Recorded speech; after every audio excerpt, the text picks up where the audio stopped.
All right. Hello, everybody. Welcome back to the Midnight Spotlight, the home of some dudes who got thoughts on movies. My name is Cole. My name's not Carlos. Ooh. Mysterious. Am I a replicant of Carlos? Who knows? I was gonna ask that. You look Maybe. pretty different. I'm Dalton. Okay, let me ask you some emotional questions, Dalton. Let's look at those eyes. We're going to trigger some emotional responses today. This is therapy for us. Today we're talking about Blade Runner. Yeah. We're talking about an 80s neo-noir, cyberpunk, science fiction. Bash. It could probably hurt your grandma kind of movie right here. Yeah, this will fuck your grandma Ridley up. Scott. Yeah, you The can final quote him cut. on that. Yeah, Ridley I Scott's watched known the for final that. cut. Yeah, that is pretty true, actually.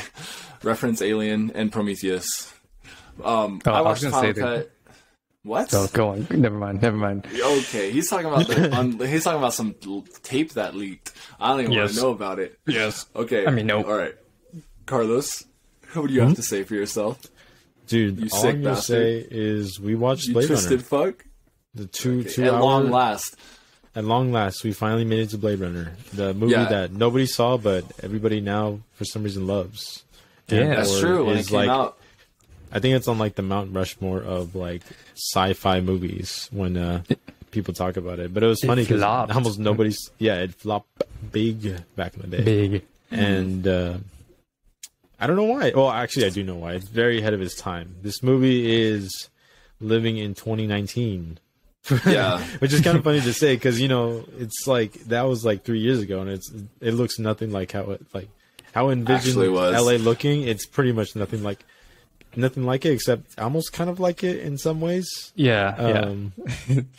But yeah, Yeah, I'd like to know what you mean by that. I mean, if we're going by like what the 80s thought the 2010s would look like, then this is 4 years after Back to the Future Part 2.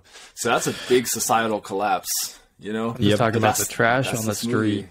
street. Yeah. I was talking about the trash on the street, the people just fucking smoking joints and then just sleeping everywhere. But yeah, this is a movie we Dilapidated were planning on buildings. doing from the very start. Carlos has been hyping this shit up like no other. I've never seen this before. Okay, I've He been was hyping telling up. me that at it's the literally mouth. the greatest thing that he'd ever watched, and that Not- once I not- watch no, this, no, that I will have no, to no, go no. into the emergency room. No. Blade Runner 2049. We'll do that. This one is the predecessor, but I think it is incredibly strong predecessor. It establishes the world that is really fun to watch. At least for me. I don't know how you guys felt about it. I love this movie. I wouldn't. Yeah, I don't love this movie. I think I've seen it once, and I was like, I was a little bit younger, and I was like, I don't know what the fuck I just watched. And then I watched it again just recently, and now I think I really do love it. I think it's fantastic. Yeah, I've only seen it once also. Have you seen it before, Cole? No, this is I've been aware of it for so long because how could I not be? But this is the first time I've actually gotten to watch it, and I have to agree with Carlos. It's a lot to take in. It's a very heavy experience watching it, but in a good way. And I guess, to be honest, I thought it was going to be a little different than how it was. Mind you, we're not talking spoilers yet. We'll let you all know when we do that. But yeah, I thought this was going to be like an action movie, but it's not. Yeah, It's- that's exactly why people people thought it was an action movie, because I think there was a lot of like, I'm guessing that marketing was basically saying it was like this big action movie. Yeah. The poster has Harrison Ford with a gun. He's shooting, That's all I capping know, some fools. I got some stuff to say about that, by the way. But yeah, it's a very, very doom and gloom kind of like bad future movie. It's really cool for anybody who's not in the know. General plot synopsis of this is that this is a world in which the Earth has become so terribly polluted and this awful to live in that life on other planets has been achieved because people have gotten the hell out of there. And not only that, though, there are also beings, I guess you could call them, that are created. They're almost androids, but they're not mechanical. They're like organic. actual living, they're androids. organic, like physical living people. And these have been outlawed because there's been some terrible incidents. They use them for slave labor. Yeah, because they didn't have any. They were literally just like mindless bodies. But they were kind of they using weren't just to work. entirely mindless. No, And that they was- evolved. Yeah, and that's this movie. It is basically about a bounty hunter who is played by Harrison Ford, who's hired to take out some rogue replicants. Yeah. It's forced. Yeah, like you said, forced into it. Yeah, like you said, it's very ahead of its time. In the way that I would say this is very much, an inspiration from the cyberpunk aesthetic. Yeah, and exactly. Underground culture that was dwelling at that time. A lot of people probably weren't on board for that. I think they, following Star Wars, they probably saw Harrison Ford and thought it was going to be a more mainstream movie. And even though I think this movie has definitely crossed into the mainstream now, I feel like at its core, it's not really a mainstream movie. Directed by Ridley Scott, who got a big hit with Alien. Yeah, I mean, it was like at the top of its game for sure. Sorry, Dalton. Yeah. Speaking of the cyberpunk genre, this is one that really nails it because I really love like that aesthetic, but a lot of media who like claim that they're cyberpunk, they kind of forget the like. They just think it's like retro 80s, like they don't have punk in it and stuff. It's not punk. And it needs to be like gotta dirty have punk in and the like, cyberpunk. Yeah, the corporations they need to like be everywhere and like just kind of hopeless. It's kind of like a satire of like what society's kind of turning into. Yeah, that's what I was thinking too. I agree with that. Because I mean, it's basically just. Oh yeah, go ahead. No, I was just say some of the best looking scenes are usually involve ads. Almost like everywhere you look, there's a giant ad playing all the way throughout the sky. Like a big ass mysterious pills. Yeah, and, hey, that is something we cannot go without mentioning for this is the cinematography. Man, you want to talk about a powerhouse? It's front and center, and it is full force in this movie. I mean, you want to talk about worlds that feel fully lived in? This has so much world building all the way throughout it. It's ridiculous. Like it's almost impossible to have a scene that doesn't have anything to do with it in the entire movie. But what do you guys think? That's why I love this movie so much. Is because it's not like really plot heavy, but it's more of like an atmospheric like moody kind aesthetic, of thing, right? Yeah, I agree with you. It feels like Cyberpunk the movie, not the game review, but it is very noir. As futuristic as it may seem, it really reminds me of those like 50s or like early 30s, I guess, when kind of like those crime 30s through the detectives 50s of like sitting around and kind of.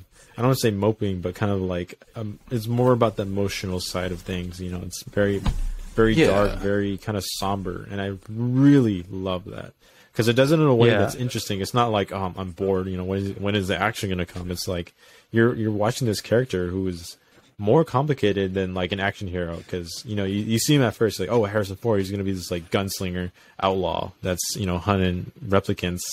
These robots that are like. Yeah, that are like 4 times stronger than humans, because they were made to kind of like work. But it turns out he's kind of like this, like he's just a guy they hired because he was probably the only one available. Because at this point, everybody hates Blade Runners, and he's like the only one that they had on call, so they kind of just had to call him. And I think he was forced into it. He definitely was because far as what. I was just gonna say, I don't think Blade Runners are hated because, this is just when they were hunting the androids, and the public basically in this point knows that replicants are like dangerous. So I don't think they've become like hated yet, but that's definitely something that is to come. Was I thinking about Blade Runner 2049? Yeah, and I think they hated him in that one because he's a replicant. Well, but I think even still go ahead, say what you're gonna say. No, I was just saying, that was definitely that world is built upon. But yeah, for this one, I was gonna say this. He's an interesting character to watch because obviously he's not the greatest person. Yeah. He's very quiet. He's not really a Han Solo or anything like that, or Indiana Jones. This is like the most somber and quiet character that he plays. And I think this is closer to the actual Harrison Ford, if I'm being honest. Yeah, I was thinking that the whole time. I was like, man, he's not particularly likable as a protagonist. But he's not, in a lot of ways, he's also not really... I mean, he's the closest thing to a protagonist that we get. But in a way, I'd actually say the movie kind of frames another character as being more of a sympathetic lead, I guess. And I'm trying not to get into spoilers, which I'm not saying anything about that dancing around. But it's funny because there are characters in this movie that are phenomenal, and I mean Harrison Ford is great, but I think getting into spoilers, there's some characters that are like legendary. Like people know this movie because of those characters and their performances. But that being said, I mean performances across the board are fantastic. I don't think there was one like poor performance or anything like that. Yeah, I think it was even the overall, extras are. Yeah, they side added characters. to it. Yeah, I mean George Takei was only in it for like 10 seconds, like 2-3 minutes, and then he was impactful, at least for me. George Takei was in there? I didn't even know. No, it wasn't I didn't Takei. even know It's not either. George Takei. I'm so sorry. It's Poe's dad from Kung Fu Panda. Yes, Poe's dad. I don't know. It's not his name. Okay. George Takei. I'm thinking of the I don't know. wrong He's in guy. everything. Yeah. But no, I think He's like, oh my. to kind of piggyback off what you're saying, it's like this movie is. Oh my god, this movie is like an example of just it shows full blown commitment to what it's going for. And that cannot be understated with this, because I feel like through and through, with every aspect of it, it just fully commits to it. You're laughing. All right. No, go ahead. Who is it actually? Takei's in the No, movie. You're it's laughing. James Hong.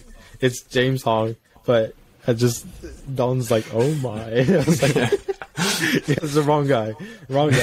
Yeah, James Hong, who's in basically everything. And he's I a mean, just legendary because they're actor. both Asian doesn't mean they should. Yeah, exactly. Damn. That's not what I meant. But Speaking of that, there is so much Japanese kanji and traditional there is. Chinese writing throughout this whole movie, and it's kind of like blended together in this really sloppy way, where it's almost like they tried to combine two different languages together and just throw it all over the place, because there are times when they're definitely going for Chinese and times when there is actual Japanese being written.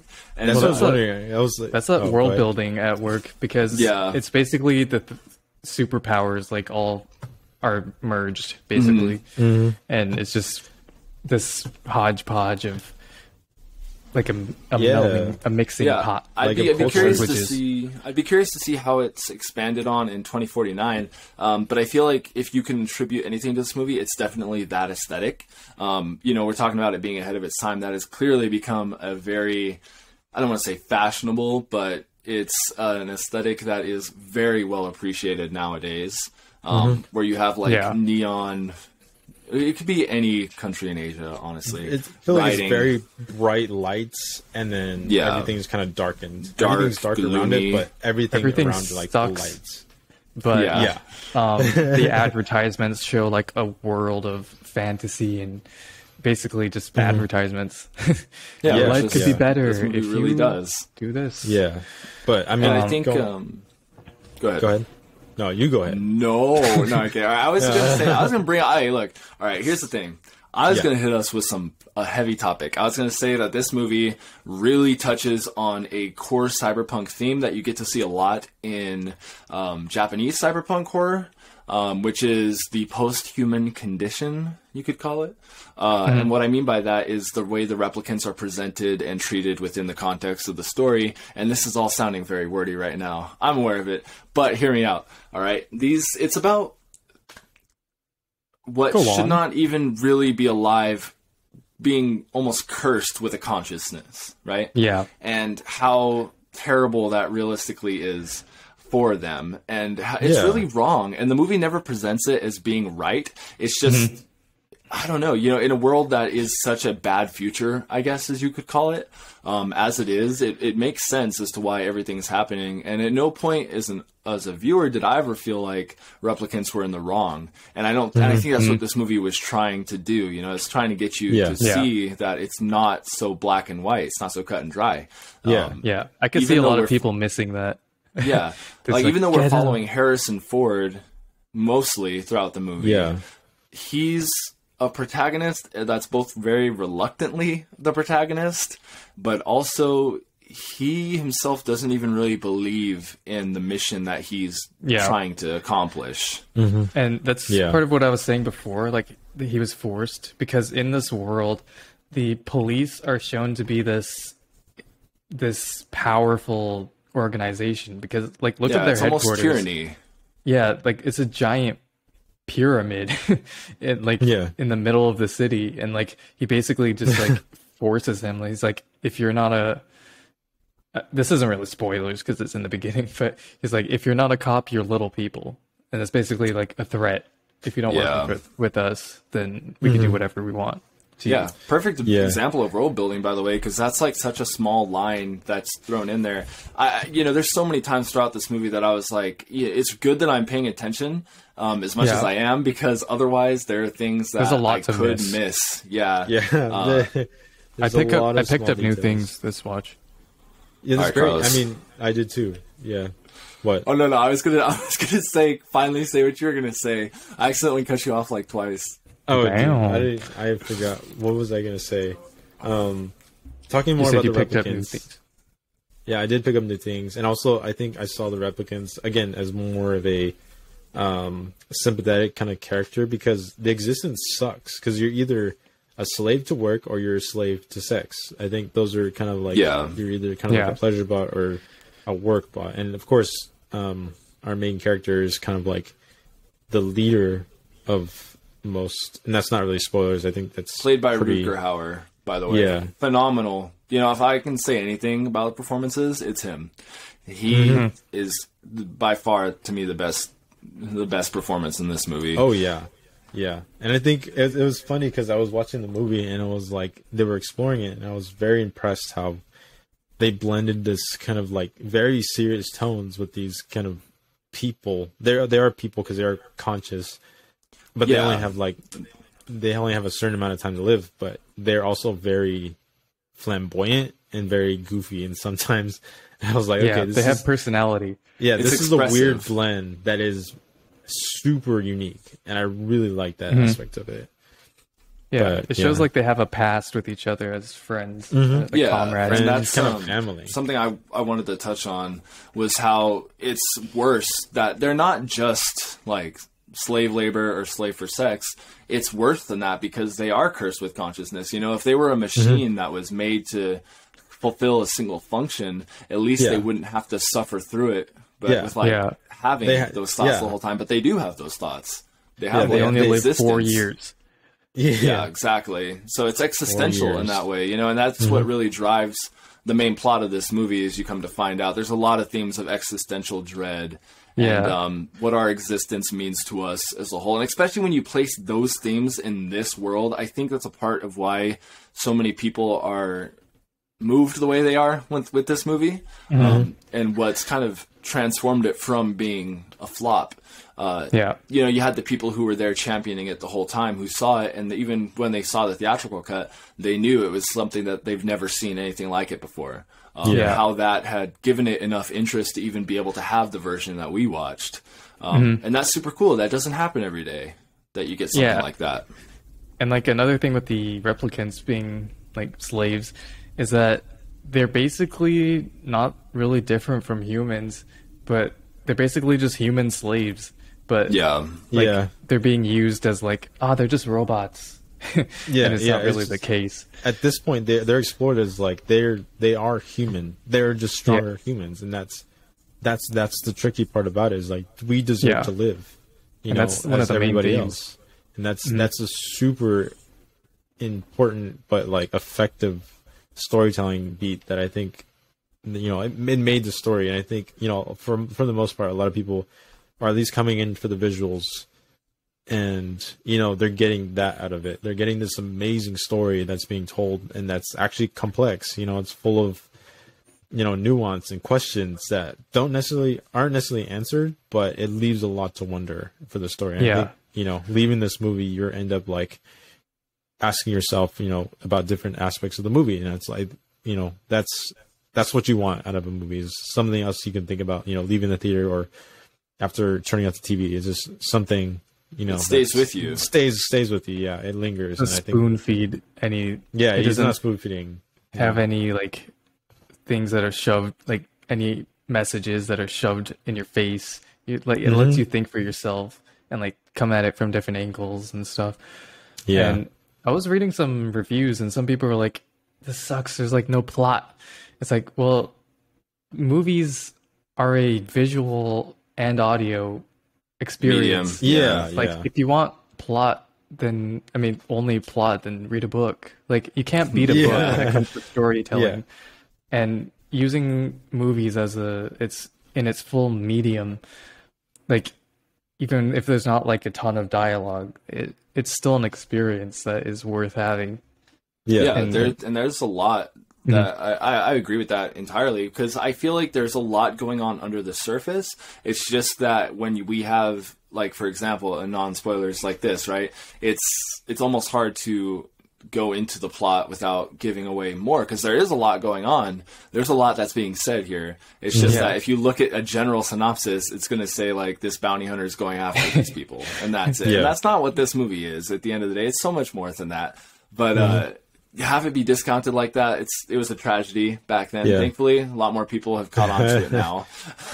I feel like noirs always have that where it's like, oh, there's no plot. There is a plot. It's a beginning and an end, and those story beats that lead to eventual like revelation or finish. And this has that. Mm-hmm. It's a lot of visual storytelling. It doesn't like exactly. say it. Yep.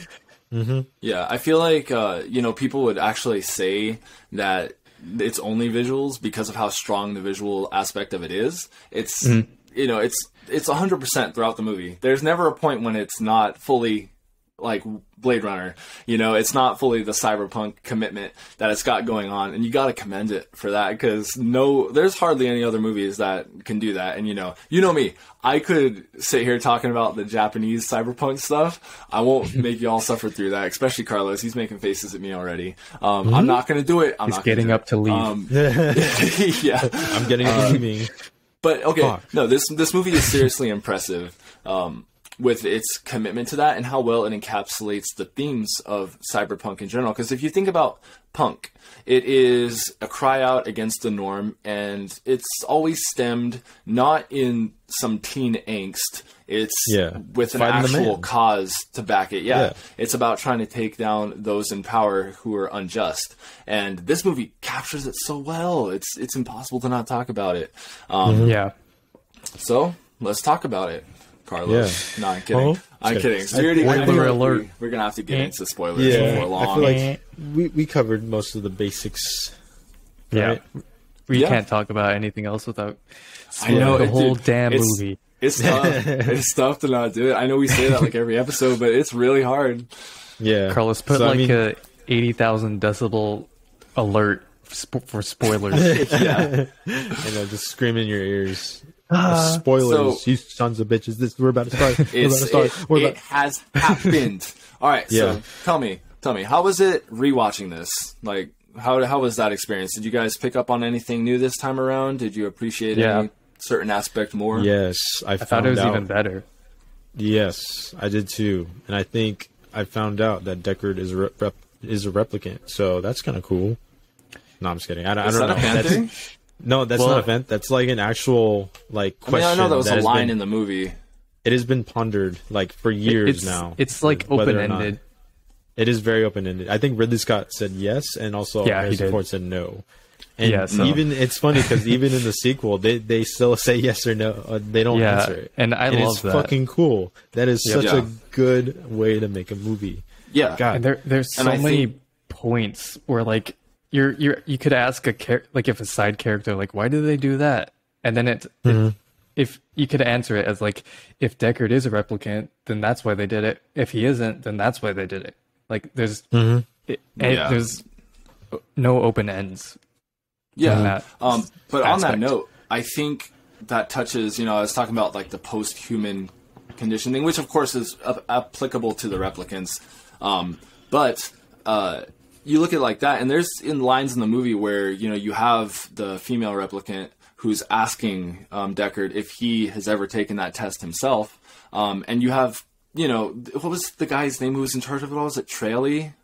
Tyrell, yeah. Tyrell. And he is talking about how, their goal with making the replicants is almost to have it be more human than human.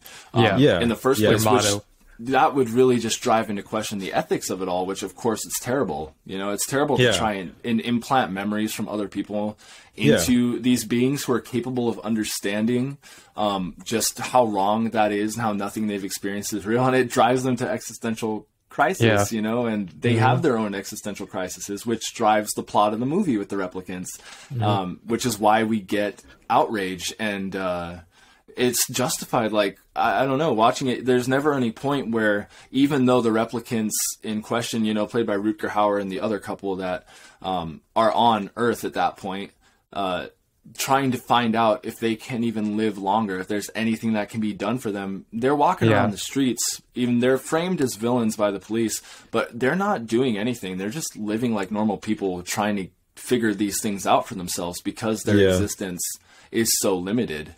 Yeah. In normal movies, they would definitely be the protagonists. Like they're being hunted, they've escaped from slavery. They're in a world that is completely hostile to them. They're losing their friends. Like, they're entirely sympathetic, and we're following a guy who's hunting them down, and he doesn't even want to, really. Yeah. Despite being coined as like the ace bounty hunter, who's the only man who could get the job done. Which I have something to say about that, but it's a little off point. Well, I mean, dude. Well, getting into that, I feel like we can get into that. That he's pretty pathetic. I mean, he sucks. Oh, thank you. Yes, I was thinking that the entire time. I was like, he's a shit bounty hunter, man. Like, if this is the dude that you guys are like, you're the only one who can get it done, and like, well, he's fucking awful. And he did do his job. Like the other ones they sent in, they said they like they're in a hospital bed already, and like. He's not like an anime like gunslinger or anything, but he for like a grounded guy, just a normal guy, if he is, he's pretty. I'd say he's pretty competent. Like he knows how to handle a gun. Yeah, like he's good. Like he's good enough, but he's not like this perfect like hero that I think people are expecting out of like an action hero. But I think that's what. It elevates the movie because it makes everything much more. It heightens the stakes because it's not like he can win because almost every fight he almost loses, but kind of like comes out on top. Not necessarily always because of luck, but he's I will save that for like us talking about our favorite scene. I guess I'm guessing it's all our favorite scene, unless you guys have any scene that somehow surpasses that. Oh, okay. Well, I know what you're talking about, but anyways, I have to think about it. Well, I mean, he's not good. He's not a good bounty hunter. Mostly competent, but again, he is fighting like these beings that are, they said, like 4 times more powerful than them, and I think and they're walking super computers. yeah, exactly. They're smart, the smartest scientists. They're strong, very flexible. And it's just they're hard to beat, And of course, Roy, who's like the main leader, because he's basically. The strongest of them all, because I think he was made as like a soldier. Like he's like an elite battle. If you could say there was like a top dog, like a prime specimen that they created, it was him. Yeah, I mean, even Tyrell says it, like you're like the best of the best kind of thing. I know you didn't say that word for word, but I think he said the best of the best. Yeah, he said it like that. But yeah, I think it makes it more interesting because you're like, how is he gonna kill these things? Or they're people, but they are things, and of course they're framed as a bad guy, so he has to by the end of it. But for him it really is just a job. It's just like at no point did I ever feel like he was trying to outwit them or anything. Like clearly they haven't beat in strength, but at no point was he like trying to employ any like tactics to surprise or work around their intelligence and use his own like experience and wit against them. It's just like follow them with a gun. I think he was, for the most part, trying tactics, but they're, like I said, they're just much too smart. Better than him. Yeah, so it's just a complicated situation. And whenever he discovers I get what you guys are saying. I get what you guys are saying, where it's like, he is clearly outmatched. Anyways, which we'll talk about it, I'm sure, in a bit. But that like reaches a pinnacle at the end of the movie. But anyway, sorry. What did you want to say, Dalton? I didn't mean to cut you off. Oh, I was just gonna say, like, whenever he discovers them, they like immediately know he's onto them, and like just run away or beat his ass. I know. Give him the old beat down. He does get saved for the most part. Except for one time, but I mean, because he's just a normal guy. Like even I mean, he's very good detective. Like he's found them. Yeah, and exactly. The one scene of detective work was pretty cool with the TV and like scanning in a whole bunch. Zoom I was in. like, okay, that's pretty cool. Yeah, it's like a 3D details. image. Now his goofy voice that he chose to mask himself with, I was like, from the okay, association. that's a choice. That was He's like, I'm looking for holes in the wall. while she's like undressing and everything. I was like, okay, You'd buddy. be surprised by guys who want to see your beautiful body. I was like, damn, Harrison Ford's a good actor. I was like, this is his moment. This is the moment he broke into the What if, like, industry. you know how the Oscars, you know, they showed that scene that you get an Oscar Blade for, and that's Runner. the scene they would have used. Oh my god! And That would everyone be would clap. terrible. It'd be like, okay, you know, never. I don't want to make the joke I was going to make. It's too niche, too Damn. stupid. It's a Persona 5. He looks like Joker from Persona 5. Okay, Cut it out. Cut it my out. point is Cyberpunk. Okay, Yes. Replicants for this fits it perfectly. Yeah, and I think the part we haven't talked about, which I thought was really important, was Rachel's character. Yep. Yeah, That was basically the first point where it kind of explores the idea that replicants, they have memories, or they're living with memories, but it turns out they're not their memories, and that's such a cruel way to live. Like you mentioned before, Cole, it's like that's fucked. Yeah. They Only trap to him. like serve, and you know they could become more human. They become better servants or something like that. I think that's kind of like what his aim was, because their emotions that they have, you know, its background pushes them to like want to think they want to do what they're doing even more. Yeah, and And I like think they have go ahead. pleasure models and stuff, and like that would be more profitable if they had real emotions and stuff.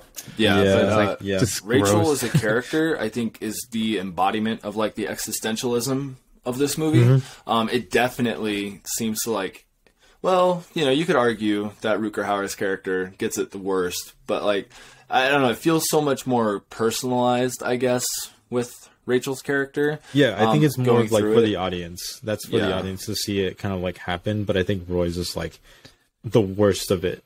Like he's probably got the worst of it. And I think, you know, that's eventually how you become, or how you could become, living his kind of the way he does. So Yeah. but yeah, I think Speaking of Rachel, I love her theme. Like it's like a soft piano, like yeah. got some Oh, dark yeah. chords. I love it. I That's think my we favorite haven't talked about that soundtrack. Piece. Yeah, the soundtrack is phenomenal. Mhm. Yeah, It I don't is. have much to say. I'm not gonna lie to who you. did it? I rarely noticed it. But it's like very complimentary. There's a lot of atmospheric tracks that are Yeah, like exactly. thrown That's what I in mean. It's synth. like there was nothing that other than the piano track that I was like, oh, you know, like I would go listen to this on my own. But in context of the movie, you know, I usually say like, oh, a soundtrack special when you can listen to it outside of the movie. It's not that you can't do it with this. It's just that it's so complementary with like everything that's going on here that it blends in perfectly. Yeah, it's diegetic. I I learned really that like in it. college. That's all I learned.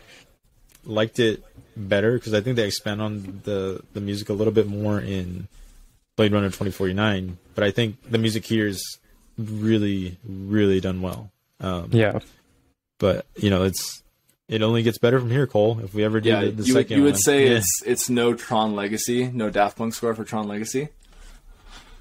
No, I would say okay, come they're on. pretty. No, I'm what do you kidding. mean? They're both fantastic.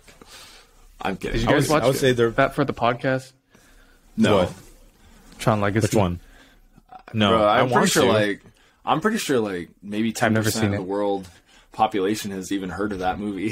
I thought would it be down. I would be down, but it's pretty cool. It's a cool movie. I thought it looked really cool. Yeah, it's the like a trailers. spiritual successor to Blade Runner or something like that. I don't know. Oh yeah, by Something Disney. weird. Yeah. But anyways, speaking Rachel. of Tron and also this movie, the visuals, Sorry. I think, again, are ahead of its time. We it mentioned that definitely already, is. but I really liked how they used painted backgrounds. Like the intro? kind of like, yeah, and I like when they were at where were they at? They were in Tyrell's when they first introduced Tyrell and Yeah, it's like Rachel. a They're kind of in that room sunset. in the background. It was gorgeous. Whoever Yeah, I love did that. those shots, like- oh my god, it's so beautiful. That scene, it kind of makes me think of like it's just like a godlike. He has godlike power in this future world, and it's like Yeah. going up to God. It's kind of like one of the themes. I don't know if I'm reaching, but I could go into it, but it's probably No, could take go too into long. it. Go into it. Go into it. But like, it's okay. yeah, I think there's like a bit of religious symbolism going on in this because like Tyrell's like the creator and Yeah, Oh, it definitely is viewed in that way, especially when he has that meeting with it's Roy, right? Rutger Hauer's Yeah. character. Yeah. When they finally have that meeting, it was like creation meeting creator. yeah, it's basically I think I don't know if it's like Roy's supposed to be like a parallel to Lucifer, like the falling star. You know, I yeah, don't there's like think that's reaching. I didn't think about Yeah. it like that, but it makes sense. I think And I like, think in a way, there's a stigmata scene where he's Yeah, I piercing think- his palms with the Yeah. nails. yeah, The nail.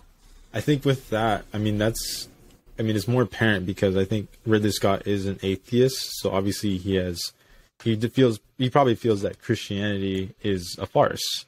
I'm not saying it is, but I think in this one he tries to display that in creation and creator. If I don't want to say if he had the chance he would kill God. It was just like I think people who see themselves as the God aren't really as powerful as they are. Yeah. Just because they they make made something. themselves out to be. Yeah, Dalton and they're- I have ingrained our own tastes into. I know what you're doing. Going- I know what you're gonna say. Yeah, that's what I'm talking about. But no, I agree, Carlos. I agree. God's not Yeah. powerful. You could kill God in like almost any given game, even some like Yahweh stuff. It's just another name for God. Big yellow head. Damn, But it's not no a one's big yellow gonna know head. what you're He's like, talking about. yeah, I know. He's a corporation. He's a corporate giant, which is arguably worse, right? Hey, at that point, it's like, well, who's God and who's the devil? It flips the roles because Yeah. the creator is viewed as That's a evil. good point. Thank you. I was trying to save that one as hard as I could. Yeah, I was like, what the fuck are you talking about, dude? Yeah, It's I was okay. like, Dalton what? gets it. That's all that matters. no, that's a really good. That's actually a really good kind of like analysis of that. I think that's great. I'm gonna do a 25-30 minute essay on that on YouTube. He's So, gonna steal your Yeah, idea. watch out for that. No, But like No, a meditation on Blade Runner. Yeah. Like all the titles are that. no, And, but I think. Go ahead, Carlos. Go ahead. No, I was gonna say I think all of it was done really well with that kind of displaying to God, and then of course Deckard kind of looking down on kind of like the world, looking down at the world, and of course it was like painted, but there was a mix of some CGI because there was flying cars in this, which is kind of interesting to see that it was done so beautifully. This movie is like ageless. This movie, Yeah. kind of- Was that scene at the end? no, it was closer to the end when he was. Yeah, he was I in kind of remember. like a hotel. It was the police. Okay. like, Or in his apartment. trying to talk to him. Right, the flying car. Not that. I mean, Is it when I Or mean, is it's it all the way chasing him? throughout the movie. yeah, don't know you'll what I'm talking if you about. see it, like you'll notice it is painted kind of backgrounds, but it's done gorgeously. It looks fantastic, and there's Yeah, a I can't- mix of CGI. Can't even tell unless Yeah. you're looking for it. Yeah, I feel like Yeah. that's just a point I wanted to make was that when you have those like hand painted backgrounds, it's something you can't get with CGI because it's actually taking up like physical space. And I feel like when you have a director who knows how to capture that in the frame so well, there's nothing else like it. And this is a great example of that. You really feel it, and it just adds so much more to the world feeling more real. Yeah. It's much more real than the gray and brown that you'd get from a Marvel movie anymore. You know. Yeah. Yeah. Yeah, and I think Ridley Scott was definitely like the perfect choice for this kind of movie because he captures that visual storytelling so well without being too pretentious about it. And I think it comes through in like the Alien movie where it's very much a visual kind of slow, somber story, but it looks gorgeous and there's a lot of storytelling visually because it has to be very quiet. In this one too, it is relatively quiet even though it's in a very loud kind of world, it stays somber and it's done beautifully. And then with this kind of story, it continues. I'm going to keep bringing up Blade Runner 2049, Denis Villeneuve, who knows how to storytell visually really well without being too pretentious and making something gorgeous. So it just, he also the story respects is, there's the so much source respect. material. Yeah, exactly. Is this original or is this based off a book? As far as That's based I off know, a book. it's Is it a an book? adaptation. Yeah. Called Do Androids Dream of Electronic Sheep, which Electric I think, Sheep. Electric Oh, Sheep, then I like you that. get the idea. That's on my reading list. I mean, Gotta it's get to it. existential, it's like if you're going to give artificial life, then it's wrong. It's wrong to think about how much suffering and how much pain everybody goes through in their own lives. Everyone, movies are one thing, but everybody in their own way experiences like drama, and like suffering and loss, throughout their lives in some form or another. And to bestow that onto something else, I think that's when you really get into the questioning the creator. Yeah. And this movie does do that. We've already talked about that. This movie does that really well. So having it based on source material with as provocative a name as that, it just makes sense. Like when you hear that that's the name of the book, it's like, oh, yep, I get it. It makes perfect sense. Did you guys say your favorite scenes? I think we mine said it, didn't but we yet. didn't choose it. Okay. Is anybody, all right, either of you guys, is your favorite scene not the last scene with Roy in it? That was my absolute favorite. It's such mine a too. good scene. I forgot. I might change mine to that. Yeah, or you know what? If you want to bring up another scene, since we're going to bring up that one, you have I was full going to bring up liberty to do so. when he killed Tyrell, squishing his Oh eyes. yeah, Oh, that was dude, a cool, such a good cool scene. death. But it and involves freaking Roy. Roy's such a good character. God. Yeah. Yeah. And like he was, I don't know. Afterwards, when he killed JF Sebastian and he's going down the elevator and like the light was shining on him, there was like a brief flash of him like remembering something, and it's like him zooming through, or it's like the front of a spaceship and like stars are flying by. Did you guys see that? It kind of looks like rain falling on the top of the elevator. Yeah, but I think that's in there to service his final words as well. Which but like you said, but he's it's also fantastic. just like yeah. But anyway, Yeah, on to the best scene. Yeah, onto the final scene. Ooh. Such I With mean, Roy, such an yeah. Is you've it the one probably where seen- I think Carlos's favorite scene is the one where Sebastian's toys greet him at the door and he Yeah. wants that toy That in was his- easily his favorite Bro, scene. that was like the goofiest scene. It was like That was such a scary. goofy Those things premise are that scary. somehow worked. They're freaky as fuck, but yeah. it was like it is a testament to like that kind of character because he designed the androids and he kind of has to make these. He makes these freaky toys. Like it has to be somebody insane to actually make this kind of stuff. Yeah, and, it makes sense that it's him, basically. yeah. He's a lonely And That guy. is his favorite scene, though. But he's not going to acknowledge that. No. Just kidding. But Well, speaking of the home. final scene, it was just a culmination of everything kind of happening in the movie. Of course, Deckard trying to run away and almost like he's just hopeless. Like he's just trying to get away from like this character who's also, he doesn't I don't think Deckard realizes that he's pretty much has the advantage the whole fight because he's dying. This is like the end of his life at this point. Yeah. I I was was just his messing life. with him. I will disagree Yeah. with that. I think that even though it was the end of Roy's life, he could have killed him at any given point that he wanted to, but didn't do it. Because he he had was just so many messing. opportunities. Yeah, He was wanted he wanted him to give him a taste of what he felt by being hunted. Yeah. Mm-hmm.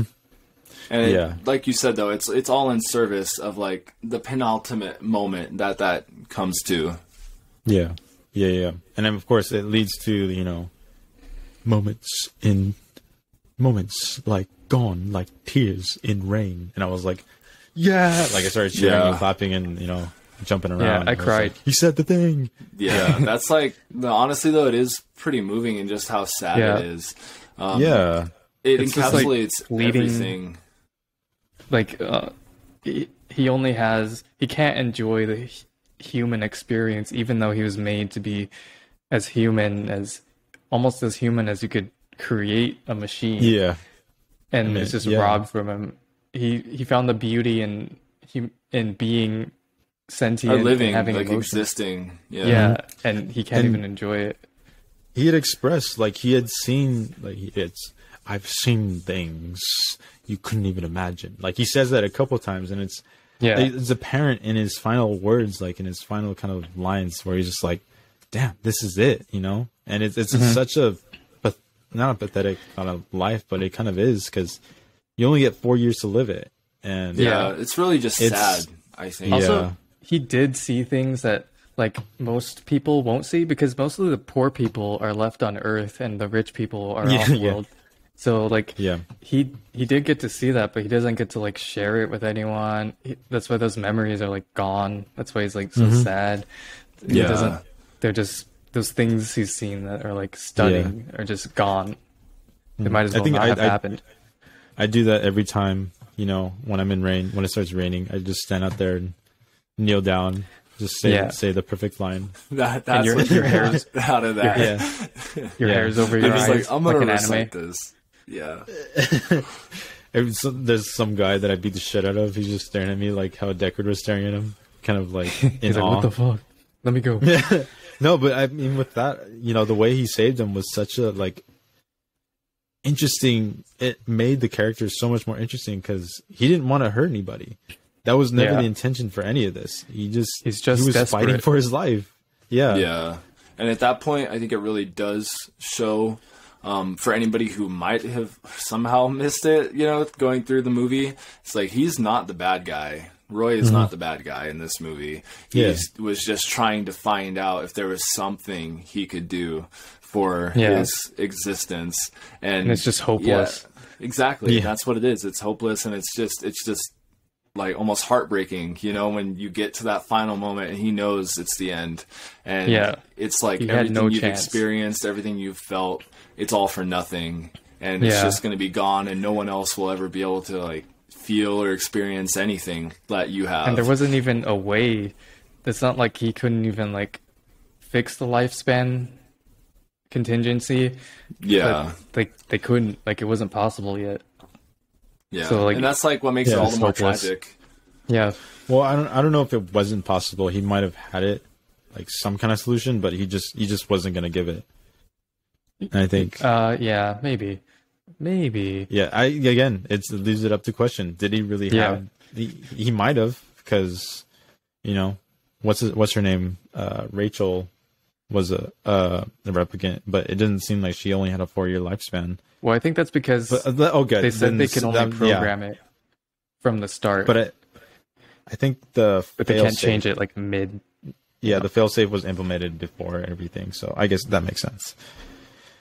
But I mean, it's Yeah. smart. It's a smart failsafe because you got these beings that are like super fucking powerful, and at the very least, all you have to do is wait them out. And Yeah. you know, of course, I guess that adds to it because I mean, they could have waited him out. That's all they had to do. I mean, Mm-hmm. and And it's not like Go ahead. I was gonna say it's not like they weren't hurting anyone really. I mean, Yeah. they were trying to they were hurting people getting to the people they wanted. Of course, that's why they implemented Blade Runners most likely, because they just wanted to protect the higher ups. And they Yeah. could have like tortured Sebastian for like the information.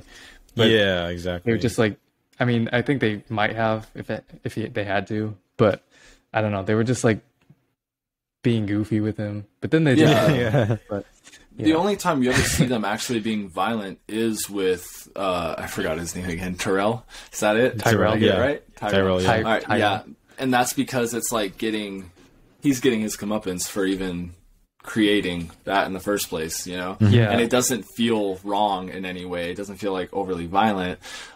It's like, yeah, he kind of deserves it. He kind of deserved that for putting him through that. Yeah. And yeah, Sebastian dies too, but it's not even like an on-screen death the same way that it is. It's just Yeah. like, sorry, like I have to do this. Yeah. Yeah, So, and then I mean, like, you can't let you go. Like Dalton, you had said this before, Dalton, but if you haven't watched I think this is an important scene. You know, saying why you should watch the final cut, because I think you said in the theatrical cut, right, Dalton? It is very different. Yeah, it was theatrical. Yeah, where he said "die fucker" or some shit. No, yeah. He said "die fucker." motherfucker. No, he But in said. this one, he says "die." Oh, go ahead. Yeah, he's like in the theatrical, he's like, "I want life, father," or like, "Give me life" or something. And Yeah. then in this one he says that, but in the theatrical he's like, "I want life, fucker." Why? Why? It just Some makes him dude more angry. Who came up with that? He was like, yes. Yeah, Yeah. the producer's He like, got to record. this He got sounds to better. record as one line. Yeah. Yeah, he's Yeah. like, that sounds like more impactful. Like he sounds angry. It's like he missed the point of the movie not he's the producing. I know. Yeah, they are. And angry, at the end but of the they're not- day, yeah, yeah, at the end of the day, I think that's what this movie was. It wasn't so much us going down our list of notes or anything like that. It's much more of a discussion piece kind of movie. And there's a lot to talk about, clearly, as we've been demonstrating. But, you know, when it all does come to that scene, it really does reveal everything about what this movie is about, with Roy ending his final moments. And you have Deckard trying to have some kind of hope in a future with Rachel, which I believe, wasn't that also changed from the theatrical cut? Do you guys know? the ending. The ending? Yeah. Yes, because Yeah. I think that's when they implemented more of the unicorn dream. That was nowhere to be found in either cut, and I think they implemented in this one, which I think Yeah, it was. in that the was final. that adds to another part of the story that is Deckard, is kind of like his character, Yeah. because that kind of, again, it that starts the question: is he a replicant or not? Because Yeah. his partner obviously knows something about him, and he doesn't want to say, and that's why he kind of origamis that unicorn to show Yeah. that there is maybe a chance that he knows that the dreams he has are implemented like a replicant. You know, that's And, but yeah, that's that just might be- another part. It could be a replicant memory, like just like it could be representative of creativity itself, because whenever he when he sees that, like he comes up with ideas and stuff, or it could just be like symbolism. Yeah. But yeah, Yeah. like real quick, like I just wanted to go through like people when they talk about like Deckard almost dying and like why didn't they kill him, like Chris when she's like has him and like choking him with his legs and stuff, she like flips away. I feel like if he's a replicant, the people who like spared him or like ran away, they maybe saw that he was a replicant and his like reflective eyes and stuff or something, and like didn't want to kill their own kind. Yeah, I could see that, where it's like respect amongst each other.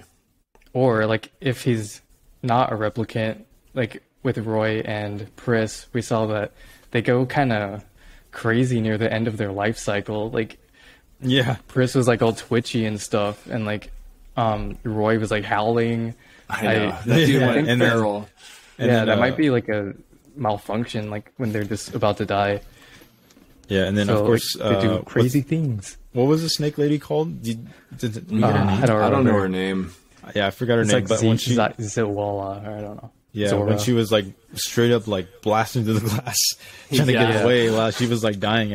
I mean, it's more subtle, but I think that's like her body desperately trying to like get away and survive. Yeah, And it's such a important it's a part. sad scene. It's sad, yeah. It's a sad life for them, but Blade Runner's gonna make their money somehow. And Or That is yeah, true. gotta get that dough. That's what it comes down to, right? Yeah. That's the theme of chase the movie. bag. yeah, but it was Chase that really bag. cool. It was really cool to see, kind of like thinking, is he a replicant or not? Obviously, there's indication that he is human because he knows. Obviously, he works as a Blade Runner, and then also on the other side, there's so many things kind of indicating that he is, and then there's also like subtle, shots where he turns towards the camera and his eyes reflect, and you're like, Yeah. did they or did they not? Am I just seeing things, kind of thing? Yeah, But I think that was, I don't know if that was added or not, but I think that was not really sure. cool. I love that. Yeah. Yeah, But at the very least, it was intentional in the final yeah. cut. Oh yeah, for sure. Yeah. And I think that the unicorn scene is like the cherry on top for it all. Is like, it begs the question: is he not? yeah. And in 2042, they he continues that open-endedness, and it's really nice. Yep.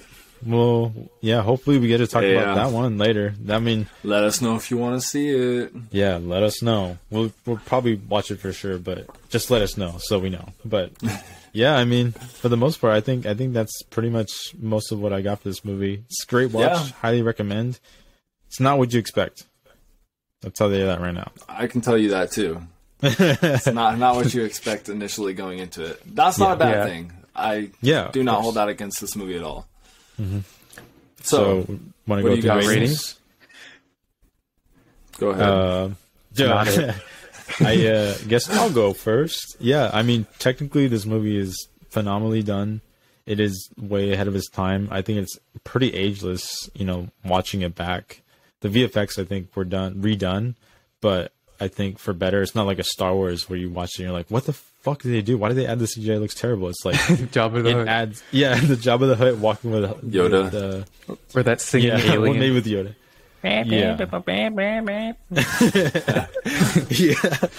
It's nothing like that. It's like Ridley Scott. This is Ridley Scott's vision, and this is a vision done super well. And I'm super glad he kind of created this world because it eventually led to questions that aren't answered but make for interesting discussion and so much more. So I think this movie is definitely top tier. It is, I would say, about a 9 out of 10 for me. I think there's some aspects where I was like, this is a little too slow for me, but it never got uninteresting, which I think is the most important thing. But yeah, 9 out of 10 I think is pretty fair. 2 9 out of 10s these last 2 weeks. Damn, we need to watch the shit movie next because it's too high of a rating. Yeah. Who knows? Not us. All right, Dalton.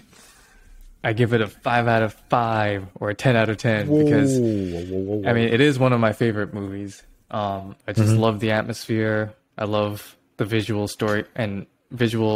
and audio storytelling that movies provide, and it takes full advantage of it. It does get a bit slow. There were some times where I was like, hurry up. But in the most part, I didn't really mind it. So yeah, 5 out of 10, 5 out of 50 for me. Wait, no, 50 out of 5 for me. Gotcha. Curveball. All right. Reciprocal of that. Now here's what y'all were waiting for, all right? These guys, they've seen it, they've loved it. They're waiting to know what I think about it. I'm cracking my Harrison knuckles. Ford is easily the worst part of this movie. I think that, he plays his character type well. It's just that the character in the script has a lot of weird moments. Perfect example of this. Right, there is a scene where he forces himself on Rachel. Yeah, and it's like he's not charming. I'm pretty sure it was supposed to be romantic. Like she wants to, but it's he doesn't want to admit it's supposed to be romantic. I don't think it was. Sell it. I think the character is just so. It's not. None of it's like cheery. None of it's supposed to be like. Yeah, that's true. Again, he's not the typical. He's not hero. a good guy. He's a shitty person. Not like a Porco Rosso, like, oh, he's good on the inside. He's like, deep down, he's pretty shitty, but there's some good in him. Like, he wants to do good, but he's a selfish kind of. He's like what jerk, but some guys might be if they were in that situation. Like, there are definitely dudes who would do that. A man kind of like brought down by kind of the system. But this is your review. Cole. I changed my mind. I was kind of like, it's trying to be romantic, but you convinced me, Carlos. I'm switching over. I don't know. When I was watching it, I was like, they're definitely trying to. It's played off in context of the movie like it's supposed to be a romantic scene. Like they're all alone. She's looking at pictures of like I don't know who it is, right? But like it's either past loved ones, whether that's like romantic or family or whatever. I was thinking that might be like photos he collected from like replicants he killed. Could be. That's kind of dark though if that's the case, but all the better for it, I guess. It would fit. I mean, you gotta maybe get to like somehow guilt. And I don't know, it's like some weird moment where like there's because the reason why I'm like they're trying to make it romantic is because they're trying to make it seem like oh no she actually wants it no, but I don't it's feel also that way. Because at some point he's like say you want me and then she's like I want you put your hands all over me. And it's like, he sees that she knows that he's a replicant, so he's kind of like, I'm gonna take advantage of this because Yeah, again, I he's can not a see good that, person. though. He just wants sex. I can And see he's just that. a dirty dog brought down by the kind of like the society that he's lived in and kind of He's just like worked kind of for so representative long. of it. Yeah, and I mean, Representative yeah. of that whole world. But That's- you know, it's the beauty of this movie is getting to discuss it, Yeah. and even being able to discuss it to this degree. Because I don't disagree with what you guys are saying. Like I can understand. Yeah, that makes sense. You know, it's just. You know, while Yeah. watching it, that's exactly how I felt. Yeah. Where I was like, "This is kind of fucked." Yeah, I get that. I was like, what the I hell? think- Yeah, that's the scene I'm definitely like have really mixed feelings about. Even when I first watched it, I was like, "What the hell, Harrison Ford?" Or I guess Deckard. I was like, Yeah. "What the hell is wrong with you, dude?" But it makes the character much more complex, which I really Yeah. like. Yeah. Yeah, Yeah. it really is a doom and gloom movie. You know, I don't think there's anything else quite like it. Obviously, there are other cyberpunk movies, art forms, you know, games. 2049. Anime. Yeah, Soul Hackers. And there's nothing else has ever done this other than maybe 2049. I guess I'll have yet to see. Maybe Cyberpunk 2077 did it better. No, I'm just kidding. I forgot what that was for I a don't have second. anything I to was like, say what is about that. I have I no don't idea have what anything the to plot say is for about that. But the There's the nothing like creator it. of like the whole genre, who made the book Neuromancer in the 80s, who kind of created this whole cyberpunk genre. He was like, Cyberpunk 2077 just looks like 80s retro nostalgia aesthetic, and not really Hey. cyberpunk. That is It's just like basically what, mohawks. that's what people think Yeah. it is as of right now. I don't know, 'cause- because I feel like on the surface, at least, Cyberpunk 2077 does have some punk edge to it, but I guess it might lack the spirit. If that's what Yeah, it it's means. just like I'm not really sure. the surface level. Like, Yeah. it looks the part, but Yeah, Very- and that's very that surface all level. goes to say that this movie is much more than surface level, and that's something that I would never be able to take away from it. You know, getting to talk about it more. I'm going into this with having watched it, and you feel it. It's moving, especially by the end with Roy's character. It's very moving, and it's something that really like needs to sink in, and it does sink in, like whether you want it or not. After the credits start rolling, it's something that just sits, and it's something that you don't forget. if you And didn't in turn that it way- off from being bored, Yeah, everyone honestly, else. I don't know. I know you guys were saying it was slow, but for me, I didn't really notice that it was slow. Particularly, I was always invested in what was Yeah, going I was on, always even in invested. moments. Yeah, when it is slow, it took its time. Yeah, and sure. there are things here and there that I'm like, oh, you know, I would have done it differently. I already talked about my complaints about this whole thing. If you don't listen, you know what I'm talking about. So I don't know. I would probably just go with a 9. You know, I think it's Hey. fantastic. It's something that I definitely would watch again. You know, going into this, I was leaning more 8, 8.5, but as it sinks in more, it's like, yeah, it really Yeah. is a craft, a perfection of craft. And I think, like Dalton said, when you take film as a visual medium and what it can do, this showcases that so well that it's impossible to not appreciate it on that level. But contrary to something, you know, shall I say, more lifeless, I don't feel like this is something that solely can just be appreciated as art. I think it's more than just the sum of its parts put together. And in that, I mean, there's like an actual soul to this movie, which is something that you don't get from, you know, a movie that's trying to be like a 10 out of 10 broadest appeal out there. Yeah. It's something special. It's a And passion. that's my long-winded review. But what's your score out of 70? You put me in a tough position here. I would have to say 69. No, I'm kidding. Oh, okay. Whoa. Come on, don't know what did about you that. expect? I don't know about that. Hey, come on. I didn't Hey, leave yeah, that Fuck trap the for you. guy. This movie's great, and all I have to say, Go if watch you ever it. watch this one, watch Blade Runner 2049 after, because I'm just gonna say right now that movie's pretty perfect, but it really only gets better with this franchise, and it sucks that these movies can't make money because they both flopped, unfortunately. Yeah, They but do at least make they're money out. though. Like nowadays, Nowadays, yeah. pretty common knowledge that Blade Runner is one of the best looking 4Ks out there, 4K discs out there. The Really? transfer work they've done with like going in and, you know, I've talked about this before. When you have something that was shot on 35 millimeter film or actual film as opposed to digital, you can go back and extract so much like pixel data from that film stock that it's movies like this that benefit the most from it, that got all this love and care. And so it's kind of had, I wouldn't call it, it's not like the beginning of a second life, but ever since it's had home video releases, it's just kept improving so much that it's had that second life and gotten so much more appreciation because of it. Yeah, I completely forgot my TV was 4K, and I just realized all the movies I can watch Yeah. in 4K. Okay, rich guy. I was kidding. Yeah, I got a 4K TV too, so fuck you, Okay. fellas. Not kidding. Look, Yeah, I had to where's say it my at least 4K once. TV? I had to say it at least once. I'm watching it on- actually, wait. What did you ask? You asked? You're watching on your phone. You Dude, said I'm where's watching. my, I'm you watching said on my where's my 30. 4K TV? No, where's Dude. Carlos's? It's right here. Oh, What the Okay, hell? okay. All right. Dude. I have a question for you. You're flipping through a magazine, right? Uh-oh. Don't And all do of a this to sudden me, you man. see a woman do in the this, nude. man. Hey, let me see those He's eyes. freaking out. Don't He's turning do red. this. Like, It's yeah. gonna- Dude, His blood pressure's emotional going up. response. You're Like- a replicant, dude. All right. He pulls a gun and We're shoots good. his We're camera. good. We're good. All right. right. Well, with Thank that, you all for listening. Yeah. It's been fun. You know, next time Yeah. we're gonna be taking a break from fine. I guess if you want to call it fine dining, we're gonna be taking a trip to our local McDonald's. Yeah, we're gonna be even going worse, to the dollar we're going- menu. No, we're not. We're going to the dumpster at the back of McDonald's. Come Oh, on. God. No, I'm kidding. Well, we I'm are. scared. We're, You guys are making me scared. Look, we're there's diving no other deep way to get around it. in The schlock. next movie we're gonna be looking at is Thanksgiving.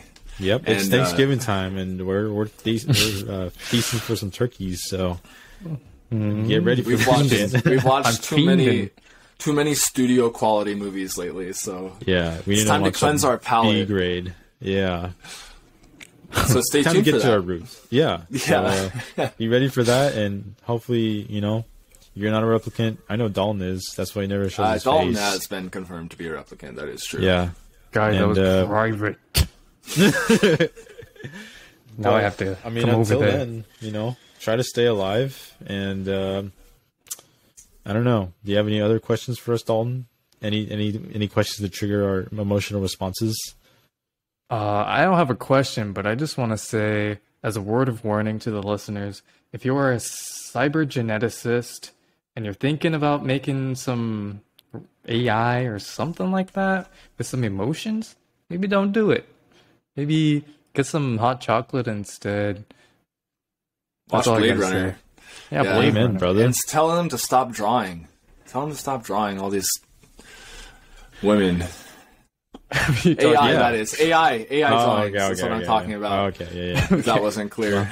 I gotcha. Got it. Well, with that, I mean, have a good night. Mwah.